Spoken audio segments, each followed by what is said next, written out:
welcome back to Selector Spread WIXOSS episode 9. So we're doing 1 this time. And then I have Skyline with me. Hello? Yep, we're back to do this here. And episode 9 is titled That Abrupt Separation. And kind of a weird episode. I would say it's more of like a half Chiori episode, half Akira episode, and a little bit of both of those two characters, which vastly different if you know what's going on with them now. I mean, Akira's kind of hell bent on revenge and stuff like that, and you know, Chiori's just kind of going through the game, kind of having fun with it. Well, hmm sort of. And we get, I guess it starts with, Akira. She's, after she kind of stabbed Lilith, she kind of walks off, and she's looking for more battles. I guess she has a wish in mind that she wants, I guess, for Lilith, which is kind of weird. I guess she wants to, something about her scar, I guess something, fix it or something, I don't know. It was a weird wish she was talking about. I don't think it's quite formed as of yet, and it doesn't look like her particular Elrig is even clued in onto what she wants. I don't know if Akira knows what she really wants at this point. She's so messed up in the head. Yeah, I mean, after you stabbed like your mentor, I would say, or your master or whatever, it's kind of like what happens now? I mean, what is this person gonna go through right now? It's kind of weird. Yeah, she kind of took herself right down to the bottom of the ladder, and it's wondering, do I climb back up this one, or do I find a new ladder to climb up? Right, it's like you didn't even finish the job with Lilith. She's still alive, and like you didn't do a very good job. But like maybe her intention was only just to maim her and leave her. Like that's Give her why I something. hurt you. Yeah, Give her something to think about next time you yeah. mess with Akira. If every time you look yourself in the mirror, oh, you're gonna see that scar. Oh, it's me. I think that's what That you know, was me. mental thing. But yeah, so Akira's kind of doing her thing in there, and Lilith in the meantime kind of like wakes up in the hospital and kind of shakes it off like it's nothing. She's getting dressed and just leaves the hospital like, I've seen worse, or whatever. Makes you Yeah, we wonder kind what of knew she's she gone would. through. Yeah, we kind of knew that she would. We kind of knew Hmm. that she would almost have that. Last episode we talked about this. We knew that she would kind of go through that. Is that all you got?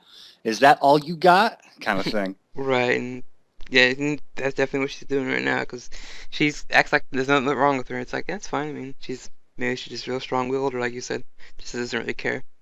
And I guess the other girls are kind of talking about Mayu, and they kind of have the theory that Mayu's wish in creating Selector Battles was not for revenge, but to show everybody how lonely she actually was. 'Cause, I mean, she was in her room her entire life. That's all she knew. She didn't know anything about the outside world, and kind of would make sense why her revenge is technically not revenge. It's the opposite, because actually she always puts those rules in the game. That's kind of the opposite, so it would make sense. When they were first coming up with that, I was like saying, "Oh, that's just how kind of like an innocent person would think, wouldn't it Uh-huh. be? Oh, it's not really a terrible thing they're doing. They're just trying to get some attention. They're just no, no, no. She's flat out evil, for crying out loud. Once she came up with the idea that said, "Oh, your wish is going to be not only failed but reversed, and bad things will happen to you." This is not a person wanting to make friends and play nice. This is a person that wants to share their pain. Right, or it's going to be the case of she never met someone like, these girls in real life, so if hmm she met them early, maybe it would have changed her outcome and the game wouldn't have existed.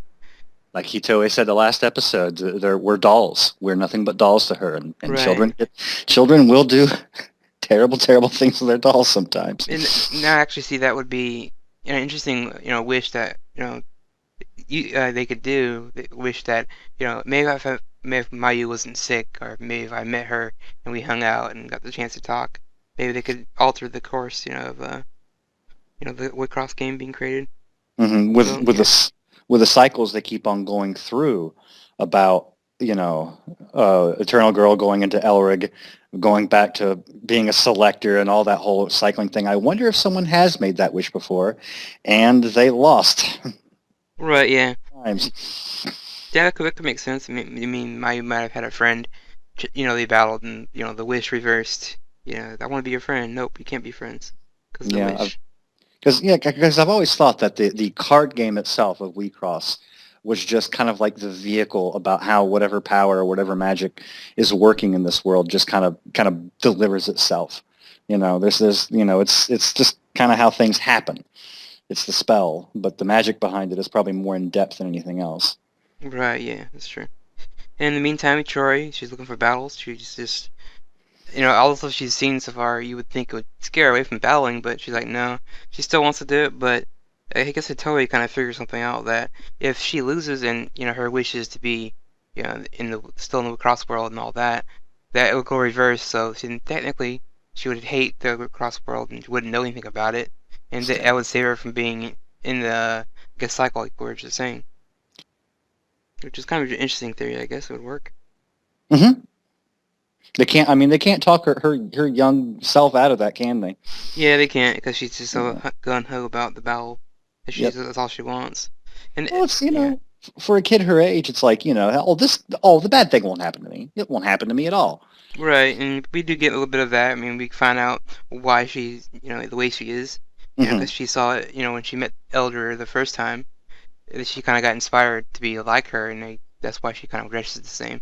I was always under the impression that they were siblings that got reversed, and that's how why they dress the same and all this. But That it's the that would be a opposite neat now. story. Yeah, it That would would be. be a neat story, but a bit complex compared to the very soft-spoken way they kind of had that Eldora and the entire world of WeCross appealed to her so much that she wanted to be so much like it. So just went out shopping. Right, yeah, and it's about all this stuff, and her real self is she's just shy, quiet girl that no one talked to. She kind of, Hmm. by herself all the time. A lot like Hitoe in the beginning, just not very outgoing. But when she met the card, it kind of changed her personality, and she wanted to be just like her, and which explains why she's so hyper all the time. Because if Hmm. you saw the other version, you'd be like, wow, it's the complete opposite of what she is now. Yep. And Eldora even she wants to protect Chiori, and she's just like plans to lose anyway because she wants to wish to be granted. That way she would forget the Cross world and move on with her life. And I thought that was kind of an interesting story that you have actually have a card that's not up to no good. It actually wants to do nice things for its owner, I guess, instead of the other Well, girls. there's a bit of ulterior motive in there for her because I mean, you can imagine probably like the first battle that Eldora ever had with Chiori. She was probably thinking, "Wow, you are terrible at this, and you're never gonna get any better, and I don't stand the chance. So I'm gonna as soon as possible opportunity, I'm gonna cut my losses and go back and get recycled, and maybe I'll pick up a player with some chutzpah." Yeah, that's possible. Yeah, there's a different side to that. That's true. Chiori is all hat but no cattle. Yeah, that's very true. Because we do see in the fight that she is trying to draw a certain card to win. She doesn't get it, so she Hmm. loses. Well, actually, Yeah. we don't even know if she loses yet because they kind of cut off. But yeah, I'm assuming that she's gonna lose because she's just this secondary character. Yeah, she's one of those because I don't know how many card games you have experience with, but I only ever have experience with a few, like Magic the Gathering. And when I first started playing that, we all kind of played like, oh, we're going to set up this one unbreakable killer combo that will just pound the opponent right on down. And then you realize that after a while that doesn't work. You have to build up to that, and you have to have things that happen that bring you that pounding. And at the same time, you can do some little bits of damage here and there and play the game a little bit more. But Chiori was just one of those things that, oh, I got to play this. I'm going to build this entire deck just to play this one combo, and she doesn't get the cards she needs. Right, basically playing well, I use the term like glass cannon, where you put all your you put all your stuff in front end without you worrying about like you should get some defense cards. Like, no, I'm going all attack power and everything, just going straight Yep. for it. And yeah, she doesn't really do very well. But then so you have that fight with Hitoe and Chiori, which the two nicest girls in the series. Compared to like Ruko, they're fighting each other. But yeah, so those two are fighting and doing their battle. In the meantime, we had Kira kind of confront Yulov in the park, and maybe those two I think are gonna fight too or battle each other. And we probably know the outcome of that. Kira's probably gonna get stomped in that one I don't easily. know. I don't know. I like the idea. This show deals with reversals and different things like that, and doing reveals where they play against expectations and doing different things like that. I would, uh, you know, whatever Ulyss' weakness is will probably be exploited in some way. Right? Because Yeah. at this point, I mean, at this point, she's been playing against players that, oh, don't hurt me, don't hurt me, don't hurt me. And at this point, Akira's like, what more can you do to me that you haven't already done? Yeah, and Kira No, in the what beginning, more? yeah, she obviously had a lot of ways of getting under your skin. She would Mhm. figure out your weakness and exploit it like she always did. So this would Exactly. be her probably transforming back into her original self, which is what Lilith wants. So Yep. maybe Lilith always had this all planned out that if I can make her, you know, push her so far she attacks me. Maybe she actually come back to the old Akira that I liked. I think Akira might stand a chance of kicking her butt because, her, wounding her with that pen, first and foremost, felt like an interesting bit of foreshadowing. She wounded her body first, and then she's going to come back and kick her mind. That would be, if I was writing it, that's the way I would kind of do it because, she's been kicking that poor monster that she's been creating all along, and it's time for the monster to have his or her Frankenstein moment where she gets revenge. Right, yeah, I could see that. I mean, like I said, she could push Akira so far that she wanted to see what she would actually do. Now that she Hmm. knows what she's capable of, it's like, oh, you're back to your original self. That's Hmm. the one I wanted. So they can have this knock down, drag out fight with each other in the battle arena. And who knows, maybe after their fight, they can get into physical fight. Who knows? Hmm. But yeah, I mean, it's nice seeing Akira back. I mean, a lot of people don't like her, but again, she's the character that you always gotta keep an eye on. Like, what is she up to? She's up to something. Yeah, she's a good example of the character that's well written as someone you're not supposed to like, but someone you just want to follow. Yeah, it reminds me of I know it's kind of a stretch, but Joffrey from Game of Thrones. Everyone hates him, but when he's up to like no good, you like watching him in Oh those scenes. yeah, So oh yeah. I Akira is mean, kind of the same in that when aspect. when something is well written and well performed, an evil, just nasty character can still be watchable. I Hmm. mean, if that would have had, if either shows would have had poorer writers Oh or poorer right, performers, it would have been embarrassing and stupid. And we've seen shows and movies like that, haven't we? right, yeah, that's true. And so what do you think of the episode overall?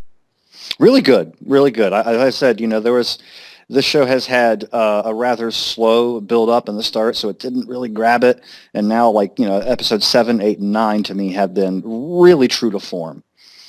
Yeah, it seems like it was back in the WIXOSS form, which the whole mystery of what's going to happen is Hmm. what that's what kept me drawn to the series, and Hmm. because it always keeps you hanging. Like every episode ends on a surprise or like what a WTF moment that kind of leaves you Hmm. confused. But they do explain things, but still, the only complaint I have so far is the explanation of how the wishes and all that was created. Because technically, Hmm. like I said before last week, technically this is all created through a girl's imagination. So it's like they still haven't explained the actual trigger that made it come to true, I guess. So it's Yeah. like, they got if they answered that, then I'm really happy. But they leave it kind of hanging in the background and don't ever answer it, and that's fine. I mean, it is a fantasy. We're supposed to just take it as it is. Yeah, as long as they can make it kind of like a mystery that gives you kind of enough clues to be able to turn it over in your head and, think about it in your own way and make it kind of your own, that would be good. They don't have to do a great old big old exposition dump and say, oh, this is the way it was all along. Right? Yeah, that's true. And extras from the episode, and like I said, Shiori, we actually seen her in the past. She was a normal girl and all that. And I like that story. It was kind of interesting that they threw that in there Hmm. with her. 'Cause I was always curious that was Shiori always that way, or was she something different? Was she an Elrig at one point? But no, this is just a normal girl who was shy and quiet and just got inspired by a card to be just like her, I guess. It's kind of Yep. funny.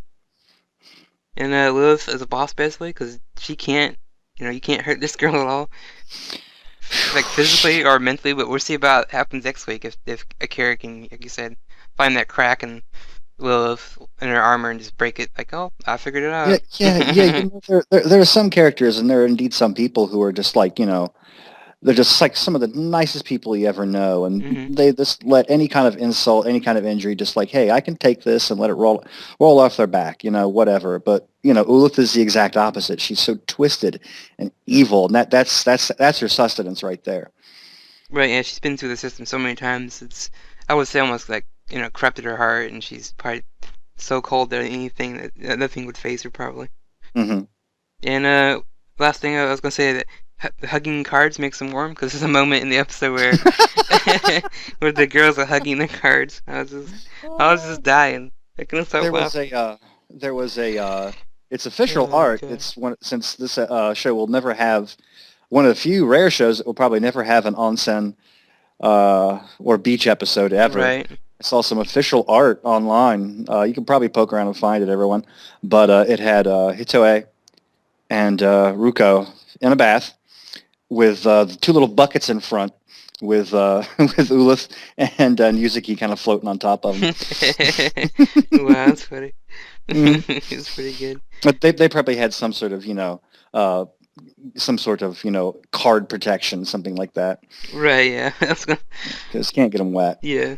That's pretty funny. But If they can't get noodles, they can't onsen. yeah, they don't noodles, they can't get medicine, they can't get all this stuff. Oh my god. But give them a hug, and they're fine. Yeah, give them a hug or put a towel on their fence. Mhm. Yeah, it is funny seeing the girls treat the cards like real people, but I guess to them they are. But yeah, it is kind of funny stuff. Well, If you, they were real I mean, if people. you think about it and like hugging it in an object, it's like it Hmm. makes you laugh. And the last thing I mentioned, Akira, the WIXOSS hunter, it's like she was going on this like rampage. Where she was like wanting to battle everybody. She was like going so far as like chasing down like Chiori. It was pretty weird, but yeah, again, she wants to fight and get her wishes up. But yeah. So I Hmm. guess for Skyline, for myself, see you guys next week for episode 10. We're getting Thanks for close, li- getting close. We are getting close. Thanks for listening, everyone. See ya.